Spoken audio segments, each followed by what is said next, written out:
Video করতে গিয়ে পড়ে যেতে যেতে বাঁচলাম। সপ্তমীর দোলা আনতে গিয়েছি দামোদর নদীতে। সেইখানে গিয়ে আমরা ফটোশ্যুট করছিলাম আর এইদিকে পুজো চলছিল।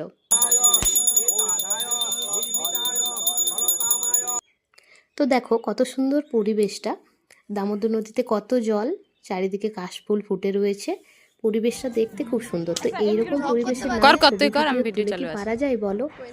তো এই যে ভিডিও করতে গিয়ে আমি পড়েই যাচ্ছিলাম। তো আমাদের হয়ে গেল সব কিছু, ফটোশ্যুট ডান, তারপরে ভিডিও শ্যুট ডান, আমাদের এইদিকে পুজো পাশাও ডান। তারপরে ফিরে যাচ্ছি। যেতে যেতে একটু পরিচয়টা করিয়ে দিই। এই যে খড়গু নিয়ে আছে আমার জেঠু, বাবা পাখা নিয়ে আছে, পাখা করছে, হাওয়া করছে, দোলা নিয়ে আছে আমার দাদারা। তারপরে আমরা সবাই পেছন পেছন যাচ্ছিলাম, জেঠু, কাকু, বোনেরা, দিদিরা সবাই। আর যেতে যেতে তো গল্প করতে করতে যেমন যাই সেরকম যাচ্ছিলাম, কেউ রিল বানাচ্ছিল, কেউ ভিডিও করছিল। তারপরে আমি তো ভিডিও করছিলাম, তো আমি বোনকে বললাম যে তুই একটা আমার ভিডিওটা করে দে, আমি কি সবসময় ভিডিও করবো, তাহলে তো আমি কখনোই ভিডিওতে আসতে পারবো না। তো আমি একটু ভিডিও শ্যুট করলাম। যেতে যেতে খুব মজা হচ্ছিল।